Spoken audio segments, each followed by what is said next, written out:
Like what? Maybe someone up there was wondering. Is this video good? How many people enjoyed this video actually? Yes. Do you think we'll meet them? I hope so. Oh man, Halo went hard.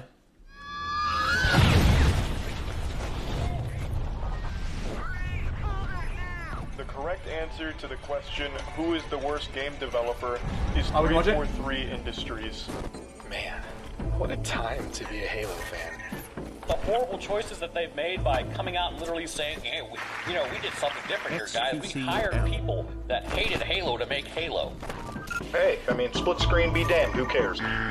No Forge at launch. Hold up, did you just say no Forge at launch? So many things were missing from previous Halos. It's as if the team forgot what works. No co-op campaign at launch. You can't even play custom games, it's broken.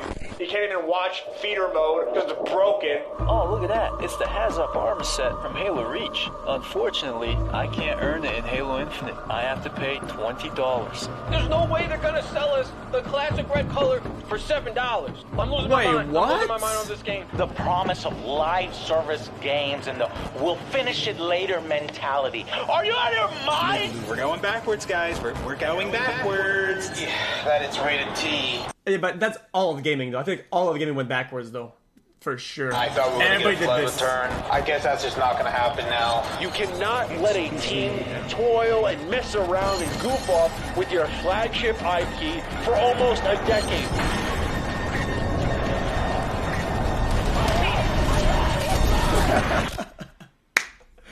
Battle Pass, paywall, microtransactions, and Garbanzo. Another with this company.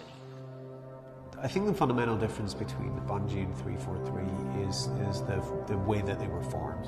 343 was brought in to work on an existing franchise, an existing universe with an existing fan base on existing hardware. Well, we feel really good about our studio 343 that's working on Halo today, and it's one of those rare opportunities when you can build a team of people that are uniquely passionate about Halo. My ear's better now. Many of these people grew up playing Halo. Left ear's fucked That's up. probably completely unique, right? Is every single person there, their destination was Halo rather than a job. You are on the cover of the new Bloomberg Business Week here. Look at that. The real Master Chief. Master Chief is human. He's not a machine. He's not a set of armor with a big weapon. He's a human with resilience. It's a chance for people who have played as Chief for so long to put the controller down, sit back on the couch, enjoy the experience of learning about the Chief in a way that you have never done before. Like Marvel and Star Wars, Halo is a universe where hundreds of stories can be told and where millions of experiences can be shared. We knew we wanted to expand the audience as far as we could, but still satisfy the core as much as possible. Halo 4's loadout system. Guys, I always thought when I played as a kid, because I couldn't understand English, we were French. I always thought that Master Chief was just a very Chad-like robot, right? It was like coded to be more Chad. Frequently and sort of appropriately gets compared to other FPS games, including Call of Duty and others, and that's a reasonable sort of comparison. I think Halo 5 is one of, if not the best, multiplayer versions of Halo. Jump up in the air and I turn my stabilizers on, these jets kick in. You can go back, forward, all directions. We're not really limiting these things. We're actually allowing you to change it. You actually can mount on top of edges throughout the world. That's Call of Duty. Adding another clamber route. Halo has always been synonymous with online competition. With Halo 5 Guardians, we are fully embracing that legacy with the biggest investment in Xbox esports history. You know, making the decision to remove split screen was a really tough one for everyone here at 343. Yeah, there's no flood in the game. Yeah, we're not dealing with the flood in this one. We got other surprises in store. Oh, you're opening up a pack. Animating. Someone make sound effects. Mongoose, Needler, Ghost, Fuelrod Cannon. Yes. All the details are I love it. This is the first time? Oh, so yeah. You're really hoping it doesn't crash, right? That's fantastic. We've also had a lot of learnings along the way. Yeah. When we fell down with the multiplayer launch of MCC. It's been 20 minutes of searching. Nothing. Not a single match. Welcome to the Master Chief Collection, where you get a black screen of death every 5 seconds, and then you spend your time just sitting here waiting. There is not a single title on this entire disc that's working to form right now. Not a single title. That's the 343 guarantee. Is when they release a game, the shit is gonna suck and it's not gonna work.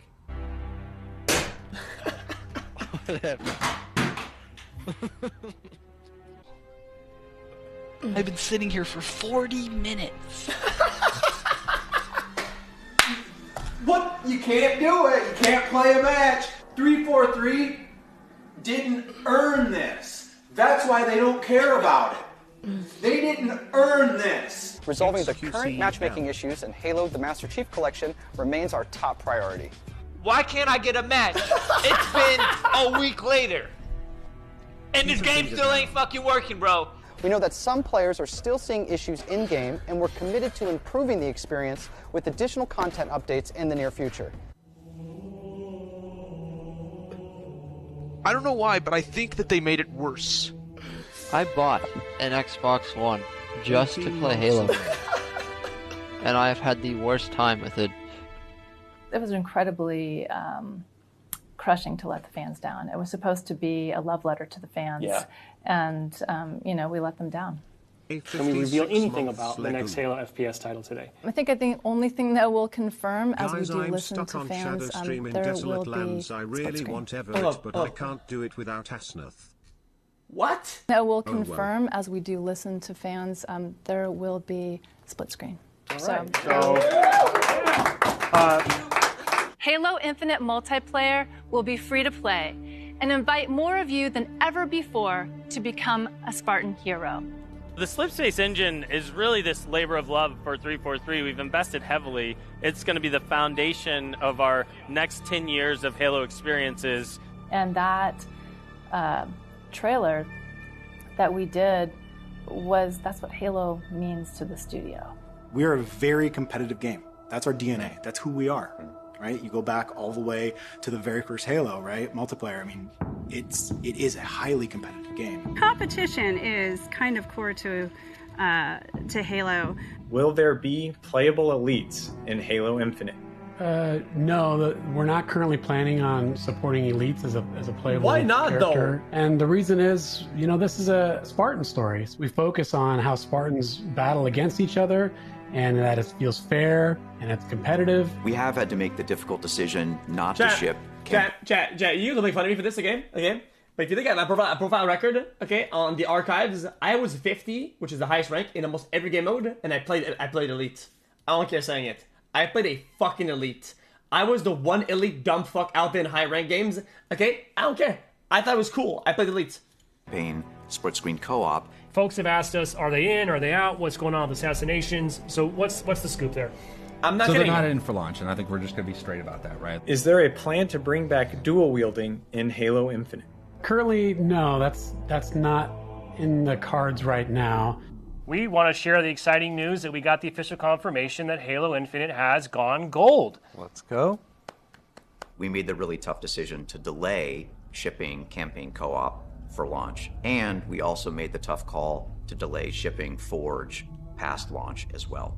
And as developers, when you work on a game, you want to get that game out there, and that almost seems like, for us, that's the finish line. But in reality, it's going to be the starting line.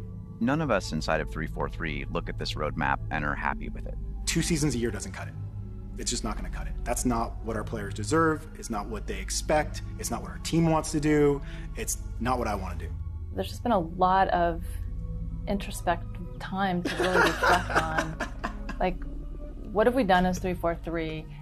Where have we made mistakes? Where have we hit it right? And then what does Halo mean to all of us? And then also I would just say, don't sweat the mistakes.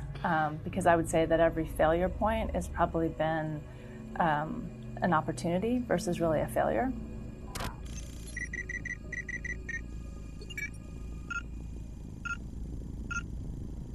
Halo 2. I think the coolest thing about Bungie, though, one of our best traditions, is that everybody here really cares about what they're doing, and it's important to them. They do it well, and that's what makes them happy.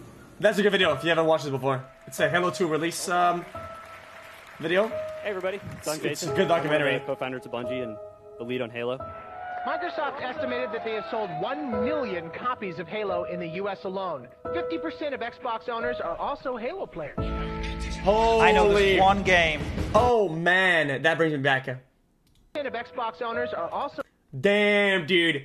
4-man at the TV. Holy shit, look at that, dude. 4-man split screens. That's insane.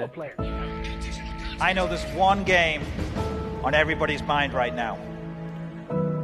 Well, fellas, November the 9th, the launch of Halo 2 will also mark one of the biggest video game launches in history.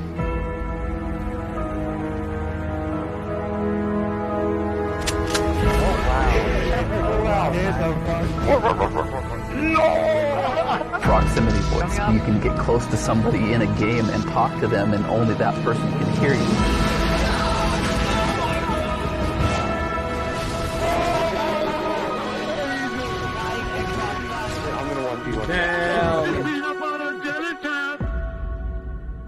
We didn't even know how big Halo was going to get. How can anything be bigger than Halo? Holy. Actually, Peter, as we walk off stage, I think there's something to be fun to show these people. This is the way the world ends.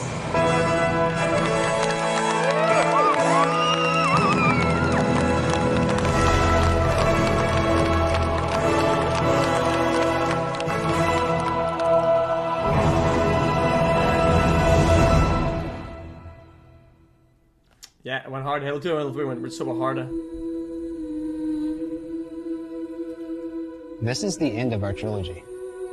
Halo Reach was cool, this is gonna but be the end of the story. Maybe I was too old at that point. I wasn't on console that much anymore. Save Film and Forge, I think, represent the coolest features that we have in Halo 3. This is the stuff that's going to keep people playing for years on end, make 1 billion hours, get logged on Xbox Live.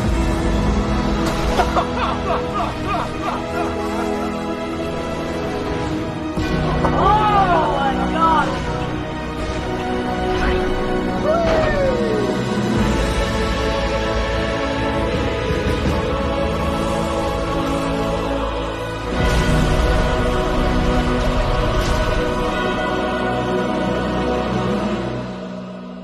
Lion King music, now it's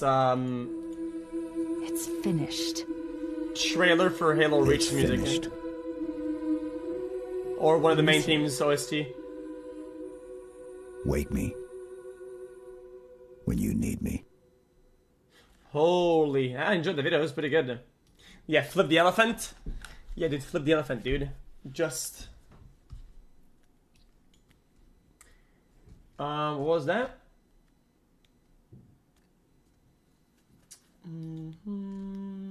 That was good, I enjoyed that. It's a good video. Unironical Chills, true. Newmark Rubber, sure, we can watch that. Ask me what we're doing. Oh, it's late, damn. Holy. Watch all of them. Mr. Beast. Oh man, this is React Rain tonight, isn't it? Oh, I like those videos, they're really good. Jesus! No, please, relax, man. Man, I'm just, bro, I'm chilling, okay? I'm chilled in a new setup. I'm just gonna winging it.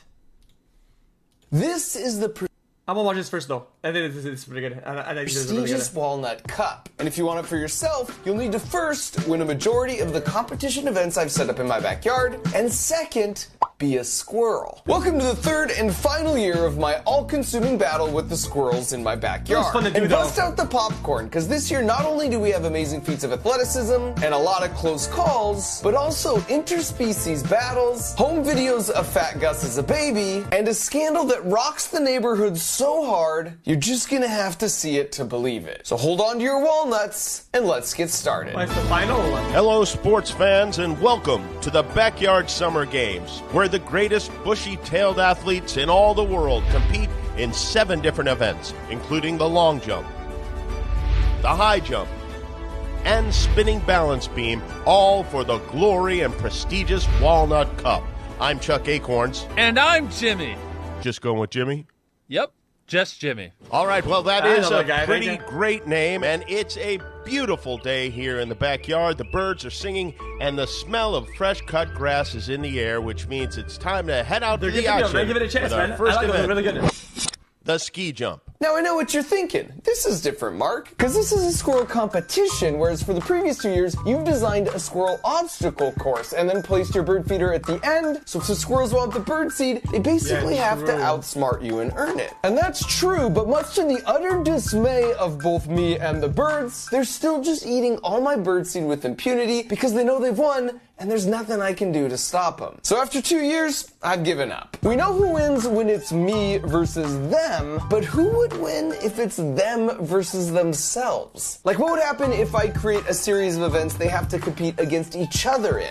Like, say, for example, the ski jump event, where once they make it to the top, they have to take the walnut bait and then escape before the pneumatic cylinder fires and the trapdoor drops, sending them down the ramp and off the jump. Well, in that case, you could imagine there might be a squirrel named Fat Gus, who was a little more, you know, sturdy, who just really appreciated the caloric value of a fresh walnut. And a squirrel like that would be at a distinct disadvantage here, where the key really is just not to get greedy. Because the longer you take to really just stuff as many walnuts as you can in your mouth, nope. Oh boy. Well, at some point, you just run out of time.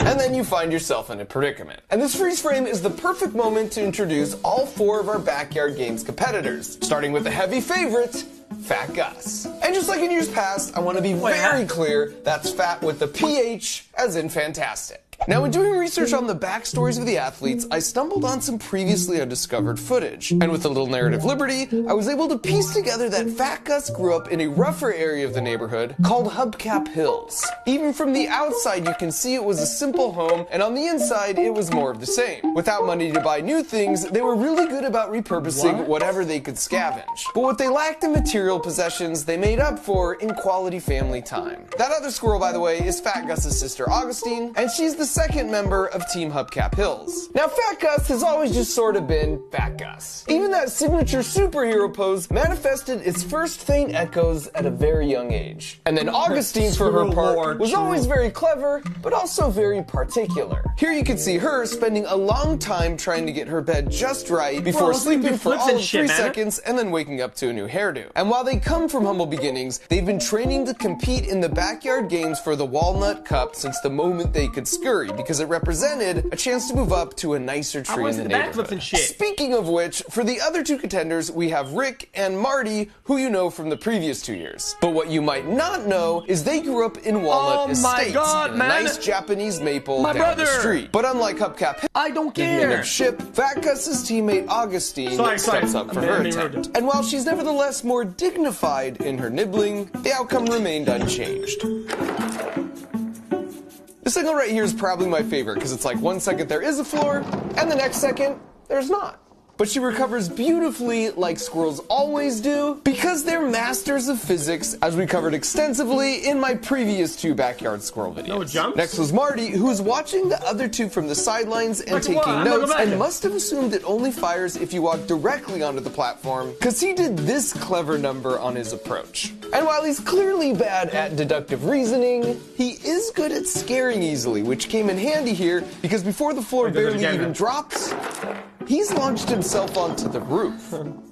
And finally, we have Rick, who plays a conservative, and while that might be less entertaining for the crowd, it secures the first gold medal of the Backyard Summer Games for Team Walnut Estates. By the way, the Backyard Games is made possible by Acorns, because their app allows you to invest like a squirrel through saving and investing your money little by little. Next up is the second event of the Backyard Games, the Balance Beam, but with a twist. The goal here is for the contestants to simply get all the way across before the beam starts to spin on them. Now, they've been preparing for this event for a long time. Here you see toddler Augustine struggling at first, but eventually getting to the point where she was still wobbly, but much more in control. Then over at Walnut Estates, Rick and Marty would practice advanced moves like the underbar crawl, demonstrating the sharpest of concentration. But honestly, who can resist a hanging chandelier? First up is Marty, who in an effort to calm his nerves, pumps himself up with the flex. You'll come to see that this is kind of his how does he get Then to stay immediately there after in the making his backyard? way up onto the beam, he just goes for it and makes it all the way to the end. Almost. That's where his nerves ostensibly catch up with him because he pees his pants and then inexplicably tries to run all the way back to the safety of the start where things end for him predictably. Next up is Augustine, and at the first sign of a spin, she yeets herself practically into my neighbor's yard. In the slow-mo, you see that classic make your body into a parachute pose that makes